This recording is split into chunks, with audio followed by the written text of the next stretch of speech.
प्राणिक सत्ता के 4 अंग हैं। पहला मनोमय प्राण, जो प्राणिक सत्ता के भावावेगों, कामनाओं, आवेशों, संवेदनाओं और अन्य क्रियाओं को विचारों या अन्य तरीकों से मानसिक अभिव्यक्ति प्रदान करता है। दूसरा भावनात्मक प्राण, जो प्रेम, हर्ष, शोक, घृणा तथा अन्य प्रकार के विभिन्न भावों का स्थान रखता है। तीसरा केंद्रीय प्राण, जो प्रबल उत्कंठाओं और प्रतिक्रियाओं का, जैसे महत्वाकांक्षा, गर्व, भय, प्रतिष्ठा की चाह, आकर्षण, विकर्षण और अन्य प्रकार की कामनाएं, आवेग आदि इसमें आते हैं। चौथा निम्नतर प्राण, जो उन छोटी छोटी कामनाओं, भावनाओं में प्रवृत्त रहता है जिनमें दैनिक जीवन का बहुत बड़ा भाग बनता है।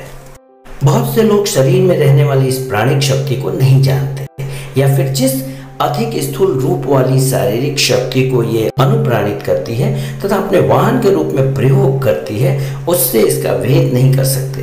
पर जब चेतना योग साधना के द्वारा अधिक सूक्ष्म हो जाती है तो हम अपने चारों ओर विद्यमान प्राण शक्ति के सागर को जान सकते हैं।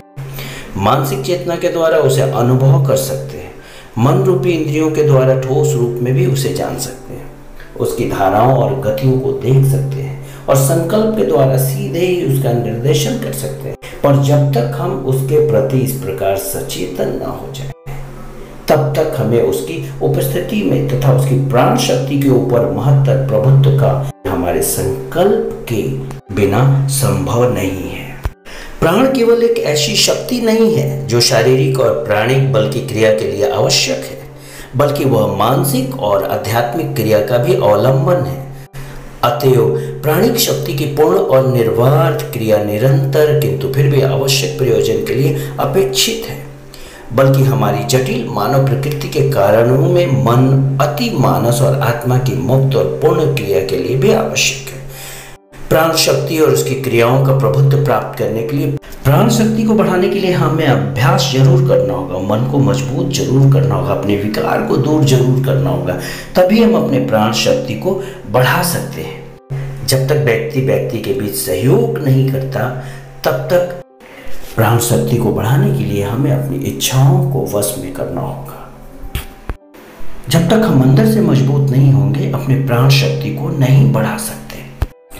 उम्मीद करता हूं कि प्राण शक्ति को आपने समझने की पुरजोर कोशिश की होगी।